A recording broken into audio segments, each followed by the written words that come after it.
Good afternoon and welcome to Younib News at 1. I'm Peninah Wachera, and among the top stories making headlines today is pressure mounts in the political arena as Interior Cabinet Secretary Kipchumba Murkomen faces tough questions from Senator in a heated grilling session. Lawmakers called for his resignation, citing growing concerns over the murder of Albert Ojwang. Stay with Younib TV News at 1 to get the full coverage on this developing story. Let's go straight to the headlines.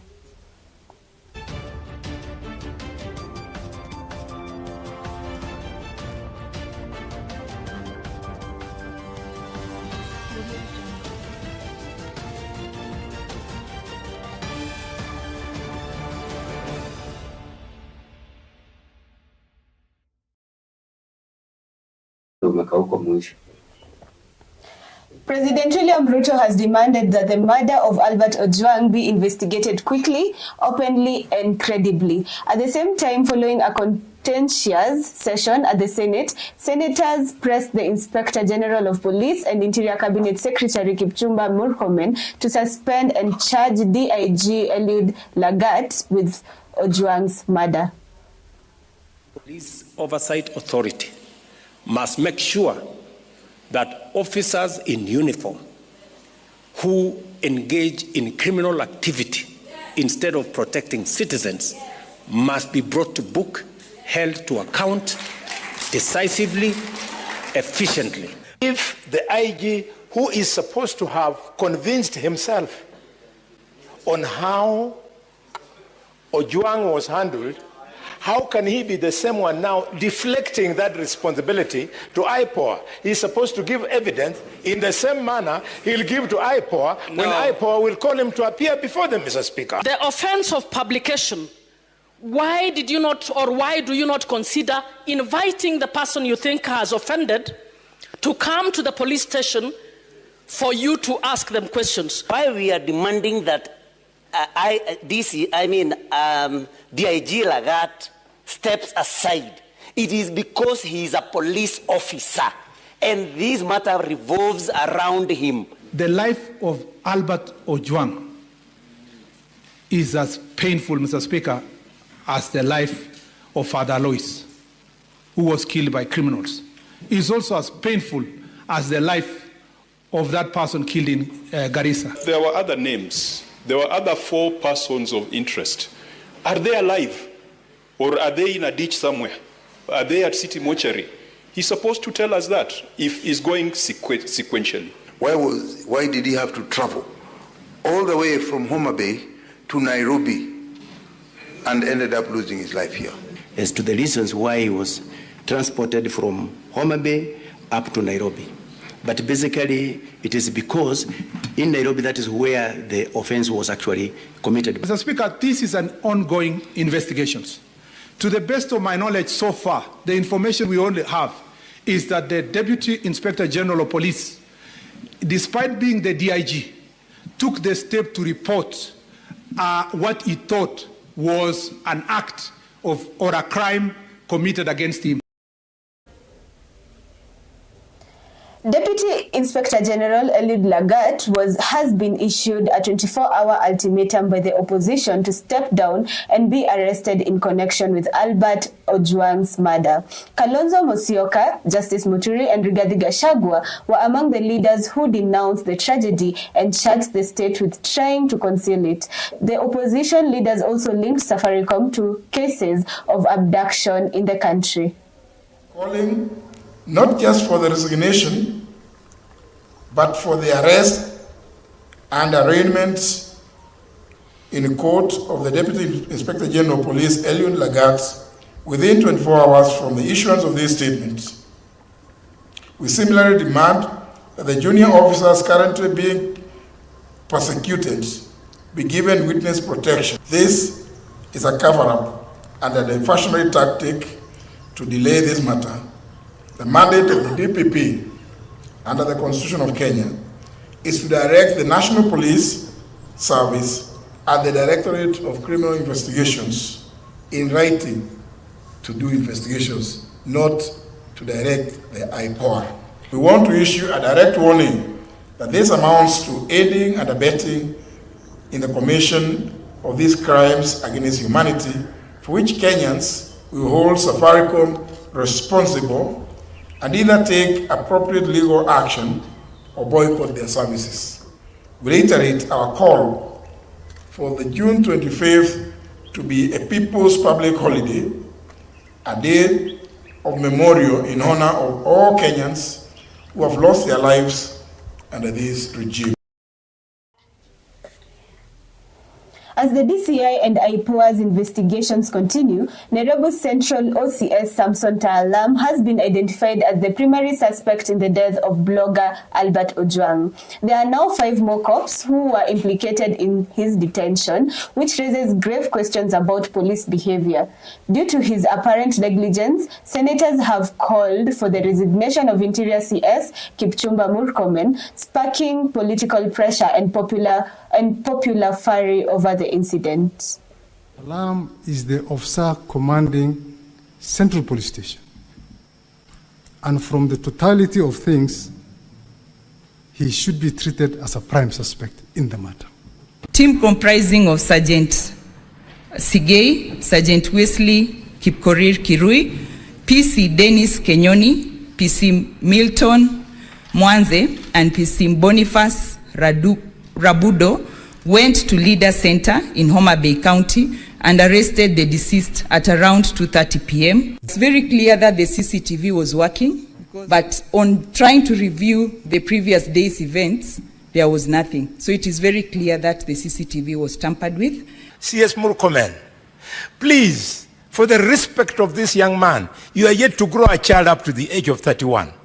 Can you immediately resign? You are not fit to be in that docket.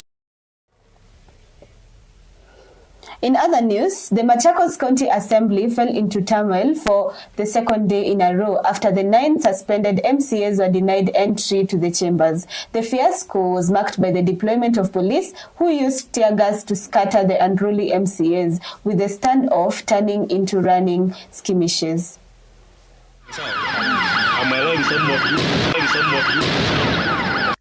Court order to prevent me from getting to the assembly. My friend, I have been elected to represent my people.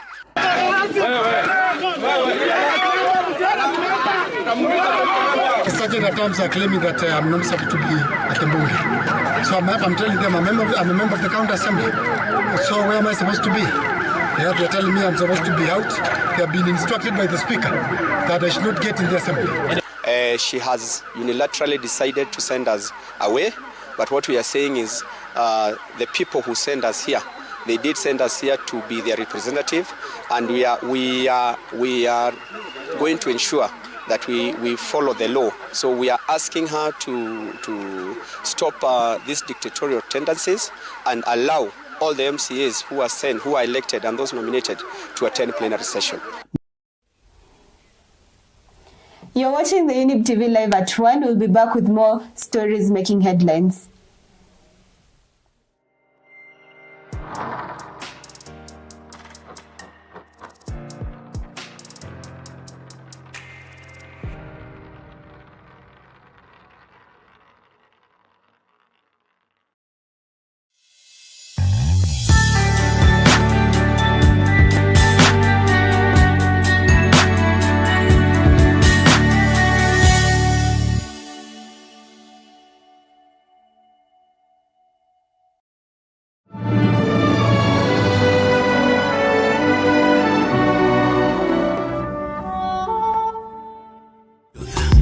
Ever the best. Hallelujah.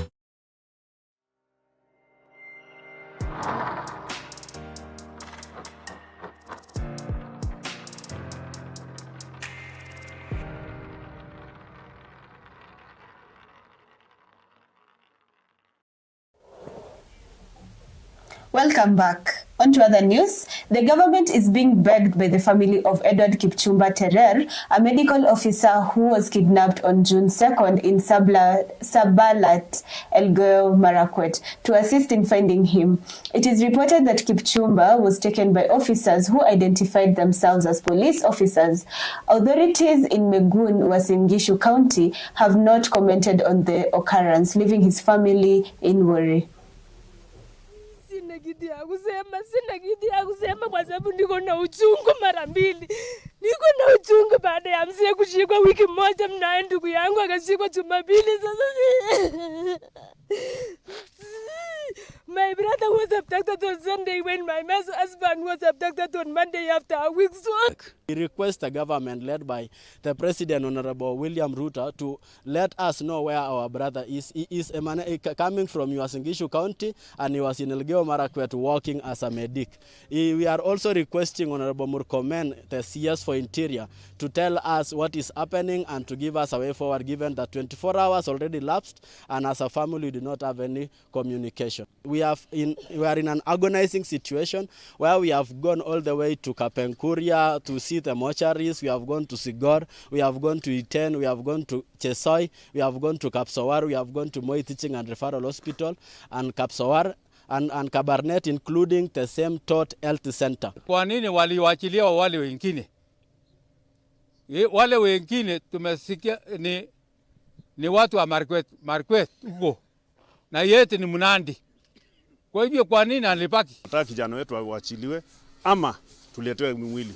Hiyo ni maneno hawa wazazi ndio wapate kukula. Hawakuli. Kiwanga daktari ana nini? Ana bunduki. Daktari mtu tu ya kutibu mtu. So mbona alishikwa? Oscar Sudi uko wapi? Awakafana. Chalilim uko wapi? Mtu yote ameshikwa. Sisi hatulali. We have also spoken to the area chief in that place, Chief Krionon, and he says that he had some people were taken, but there is nothing that he knows beyond there. Also, the OCS Tarus in Tot Police Station says that whatever is happening is not involved and people are being picked and they are being taken. A family from Mosop area and human rights activists in Nandi County have come out to complain about security at some public hospitals in the county. This is after a 4-day-old baby went missing in mysterious circumstances. It is reported that the mother of the baby, who arrived at Kapsabet Referral Hospital to deliver, did not see her baby just as she was preparing to return home after giving birth. Mama nikakata. Mimi nakwambia pea mama mtoto nikakata. Alafu daktari akaambia mimi pea yeye alafu twende turudi huko nyuma uchukue dawa. Nikafanya bila hiyo daktari ananiambia. Tukarudi na yeye. Haya hapo kwa mlango gate mahali Hochman iko. Nikaenda kusimama hapo. Hii daktari akaambia mimi unachua mahali hiyo dawa utaweza kwenda kuchukua. Nikaambia yeye andika. Akaandika mimi kweli dawa. Akapeleka mimi akaambia mimi pita nje. Nikapita nje ya chini. Nikaenda kwa dirisha nikaleta dawa. Kurudi hakuna mtoto. Wa jamaa mtoto wangu ameibwa. Nikafuata mimi naenda stand. Hakuna mtu. Narudi hakuna mtu. Gogo alipiga nduru, nikasikia uchungu sana. Tulijaribu kutafuta mtoto lakini tu kuona mahali mtoto alipitia. Sote ama indicator sote inaelekeza kwamba kuna systemic problem kwa upande wa County Referral Hospital. Sio in charge na nurse mwenye alikuwa kwa chute. Tunauliza ya kwamba mtoto alipotea akienda wapi. Na kama hii maneno imetokezea hapa Kapsabet, au safe hawi kama kina mama wa Nandi County. Wednesday tarehe tuliona ni tufanye jambo la maana kushughulika kwa sababu this is the vulnerable family and we are the voice of the society. We could not sit down and just see them crying because they have no voice. Wamefanya na wameeneza ni kwamba wameeneza sana propaganda ya kusema kwamba mtoto ameibiwa nje ya hospitali. Let's now shift focus to the world of sports. Benny McCarthy, the Harambee Stars head coach, celebrated his first ever victory in charge of the Kenya national football team. Kenya triumphed over Chad with 2-1 scores in an international friendly. The match took place at the Marrakesh Stadium.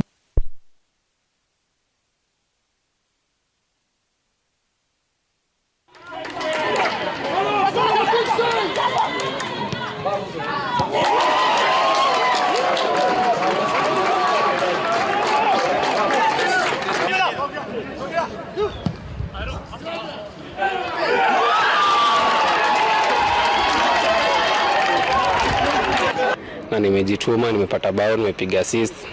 Ni feeling poa sana. Ndio kitu nimeishi kutamani na imehappen na at least naona nimeanza na mwanzo poa. Squad iko ready. Ni tu mafano watuamini, Wakenya watuamini. Alafu pia si wenyewe tujiaminiane. Juu ukiona kama game tumecheza leo imekuwa competitive sana. Wenye watu wamekuwa wanacheza, huwezi tarajia kuwa ni local players. Passing nini, creating chances zimekuwa high. They did well, they took their moments, they created so much more, and yeah, it was just nice to see that you were able to start to see the way you want your team to play, the way you want players to move and understand each other. And that brings us to the end of Younib TV News at 1. We appreciate you choosing to stay informed with us this afternoon. Remember, news doesn't stop at 1. Our team is working around the clock to keep you informed with continuous updates available on our website and across all our social media platforms. From the entire team here at Younib TV, thank you for watching. I'm Peninah Wachera. Stay safe, stay informed, and enjoy the rest of your afternoon.